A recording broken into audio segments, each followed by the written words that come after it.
Aloha and welcome to the Totem Wars. Before we get started, I want to quickly thank all the new subscribers to the GDM channel. Your subscriptions and your views are very much appreciated. And feel free to go check all the previous broadcasts. Leave some comments. I love reading the comments and replying to them from all the GDM fandom out there. Thank you very much. Let's get to the Totem Wars. Okay, last time you got to see the Totem drivers qualify for positions in the Totem Drivers Den due to the rebuilding of the Obsidian Mountain Raceway. And you also got a good look at the new O.M.R. And if you're not familiar with the rules of the Totem Wars, I'll quickly go over the important ones and I'll fill you in on the rest as we progress through the broadcast. It goes down like this. Challengers first have to face a Guardian in a 1v1 best-of-3 race. If the challenger wins, they can then challenge the Totem drivers, starting at the bottom of the totem, and try to race their way to the top chief driver position. And as with all races here at the Obsidian Mountain Raceway, you can't win if you don't keep your roof to the sun. So you have to keep your wheels on the raceway, crossing that finish line if you want to score a win. Now, if you watch the Totem driver qualification broadcast, you can imagine several drivers were upset, to say the least, at losing their positions on the totem. So while we await the arrival of new challengers, we're giving these drivers a chance to redeem themselves. Today we got 6 drivers wanting a second shot to get back into Totem Drivers Den, 3 of which were already Totem drivers before the O.M.R was rebuilt. So they're really hungry to get back on there. We'll see if they can do it today. They have been paired off and they will race in the best-of-3 Guardian Challenge. The winners get a shot at the Totem drivers and the losers become our new Guardians. Today, you're getting 3 challenges. In the Totem Wars, when we say it's the best-of-3, the races run as any best-of-3. The drivers race once in each lane, and in the case of a one-on-one tie, they get a third run to break that tie. Here's the Totem twist. If both cars fail to finish a lap, that counts as one of their laps. There is no DNF reset. You get 3 chances. If the challenge ends in a 1-on-1 tie, the driver with the fastest lap time will be declared the winner.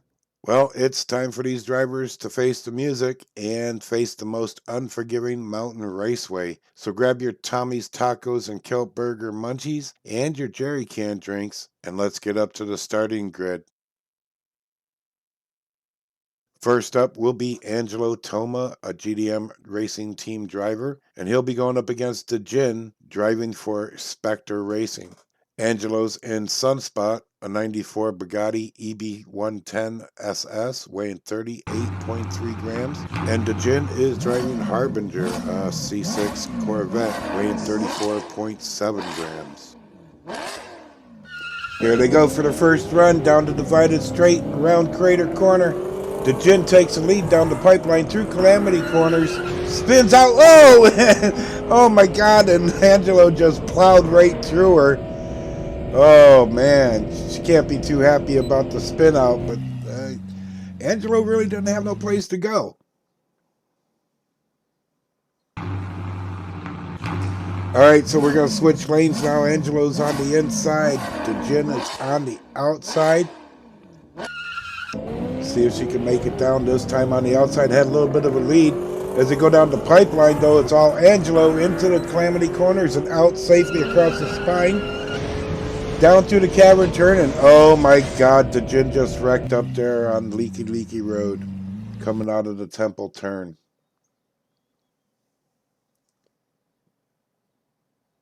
And down in the gully she goes. There. Emergency services responding, and up next on the starting line, we got Emmy Chambers driving for Dragon Coast Racers. She's going up against Jackson Poe driving for the Kona Road Kings. Emmy will be in Sunstreaker, a Dodge Viper RT10 weighing 34 grams. Poe will be in Impulse, a 2019 Ford Mustang Coupe MBX weighing 36.1 grams. Poe starting on the outside, and they're even down the divided straight. But he takes over down the pipeline into Calamity Corner. Emmy's giving chase right out his bumper. Down Leaky Road they go into the cavern turn. Poe still hanging on tight. Whoa! I was just about to say Poe still hanging on to the lead, but right there, just before the finish line, Emmy took it. Wow. Let's watch this again. Poe gets up, gets his rear end up in the air there off the wall, slows him down, and Emmy just zoop. Thank you. I'll take that one with a 736. Wow.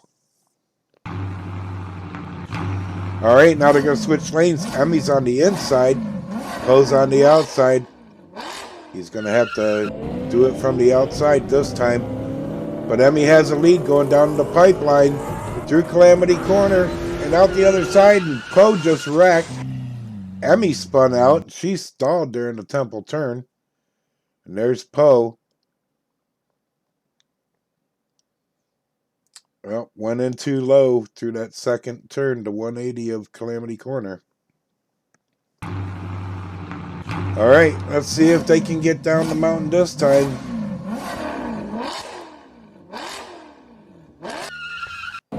Down the divided straight, Emmy immediately takes the lead into, yeah, never mind. Missed that one. Oh, Emmy flips it coming out of Calamity Corner. Poe can't get by, and he ends up flipping it over right there at Temple turn. All right, our third pair is at the line. We have Mallory Sloan, a GDM driver, going up against T.A. Stark, another GDM driver. Mallory will be in Icebreaker, a Jaguar XJ220, weighing 39.2 grams. T.A. Stark will be in Pele's Chariot, 2017 Audi RS6 Avant, weighing 51.2 grams. All right, Mallory takes the lead, going into the pipeline. Here they go through Calamity Corners, out the other side. Mallory gets a little bit sideways, but she maintains the lead. And T.A. Stark hitting the bumper as they're going across the finish line. Some would think that T.A. Stark and Pele's Chariot would have a little bit of advantage. It has a full metal casting, top and bottom, over that Jaguar. But here they go for the second run. Mallory had a little bit of a lead, but it's all T.A. Stark now. Whoa, gets a little up on the inside wall there. Manages to hang on. I don't know what happened to Mallory. I don't see her. No Mallory. So we got a 1-to-1 right now. There's Mallory parked under the passengers bridge. Or passengers. The pedestrian bridge. T.A. Stark had the fastest lap, so he's got the inside lane. Mallory's going to have to do it the hard way. T.A. takes the lead through Calamity Corners. They both make it out, no problem. Down Leaky Road and into the cavern turn, the final straight. And it's going to be T.A. Stark moving in to the Totem Challenge. And a 698 for that. Sub 7 second time. Okay, we got our Totem Challengers. First up's going to be Angelo Toma. He's got to go up against number 10 ranked Marcus Wells, also a member of the GDM racing team. He's driving Serpentor, a Dodge Viper SRT10 ACR, weighing 51.8 grams, and put down a time of 7.31 seconds to take that 10th place in the Totem Driver's Den. All challengers always start on the outside lane. If you're going to make rank in the Totem Driver's Den, you know you earned it. But it's Marcus Wells through Calamity Corner. Angelo needs to catch up. They're down Leaky Road now through the cavern turn, the final straight, and that's all Marcus Wells. And Angelo is going to be a guardian. And now it's Emmy Chambers' turn to take on Marcus Wells. And we'll see if she has any better luck against him than Angelo did. Again, all challengers start on the outside lane. Marcus and Serpentor on the inside. And they're off down the divided straight. Emmy has a lead going into Crater Corner, but Marcus takes over going down the pipeline. Here they go, out Calamity Corner. And Emmy got past him on the inside exit of Calamity Corner. What a bold move. And she's going to take that. And Marcus is going to drop down to guardian status. Emmy Chambers, our new 10th place totem driver, now going to have to take on 9th place Boxer Trudeau from Black Sands Rockers. He's driving Mirage, a Renault Sport RS weighing 45.4 grams, put down a time of 7.13 seconds to capture that 9th place. Can Emmy pull it off again from the outside? Let's see. Boxer is tough. He's a great driver. There they go through Calamity Corner, out the other side. They both spin around backwards, around the Temple turn, and I lost track of them. The camera guy did too, but it's going to be Boxer across that finish line first. So Emmy stays in 10th. Well, Emmy couldn't get past Boxer, and now she's got to defend that 10th place position against T.A. Stark, driving Pele's Chariot. Emmy's first defense, she's barely had this thing for an hour, if that. But here she goes. She gets the inside lane this time, but TA's taking that advantage of that metal on metal. He did for a minute there, but Emmy says, hold on, let me put this down the right way for you. Oh, she hit the inside pillar of the cavern turn. Oh, mama, 1 minute you're on top of the world, and the next minute they take your tires away. Now, can T.A. Stark get past Boxer Trudeau? Pele's Chariot versus Mirage. Who you gonna bet your pineapples on? That had to be heartbreaking for Emmy. She wanted that bad. But anyways, let's see if T.A. can get past Boxer. And that Renault takes the lead down the divided straight, but it's Boxer down the pipeline. Then the Calamity Corner, they go bumper to bumper. T.A. not giving him much room to breathe there. Boxer got a little sideways. T.A. got up alongside him but couldn't make the pass. And he's going to stay in 10th place on the bottom of the totem. Well, T.A. Stark wasn't able to get past Boxer either, so he's going to hold that 10th place in the totem driver's den. And the challenges continue. Boxer Trudeau is going to take on Morgan Stark. It's Black Sands Rockers versus GDM Racing Team. Morgan Stark driving Ravager, a Nissan Silvia S15 weighing 60 grams, put down a time of 7.12 seconds in the totem drivers qualifying. Boxer takes the challenger lane now, trying to work his way up the totem. But Morgan says, no way, stay right where you are. Wow, she is blazing new trails down the O.M.R. Boxer spun out, and Morgan ends up with a sub-7 second time. Boxer's going to hold his position. Morgan gets to take on Kiko Leilani from the Dragon Coast Racers, driving Jaded, a McLaren F1, weighing 33 grams, put down a time of 7.08 to take that 7th spot in the totem drivers. Oh, this ought to be a good one. Now, the Silvia that Morgan's driving is also a metal on metal. Had a wheel swap in the GDM garage. There goes Kiko in that McLaren. Whoa! Morgan got sideways coming out of the Calamity Corner, but holds it together, but it really slowed her down. And Morgan across the line with a sub-7 second Still time. No changes, so we're going to move on. Now Kiko Leilani is going to take on 6th place Suki Kyoto, driving Treadpool, a Nissan Skyline GTR R32, weighing 53.9 grams, putting down a time of 7.04 seconds in her totem driver qualifier. Kiko on the outside, Suki on the inside. Treadpool versus Jaded. Who's going to get to that finish line first? Suki says, that's going to be me.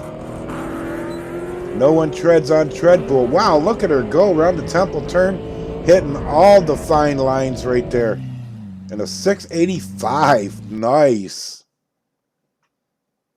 Suki and Treadpool going to take on Lucian Stone from the Reggae Road Racers, driving Night Rhythm, a Ferrari 355, weighing 48.7 grams and putting down a sub-7 second time of 6.97 seconds.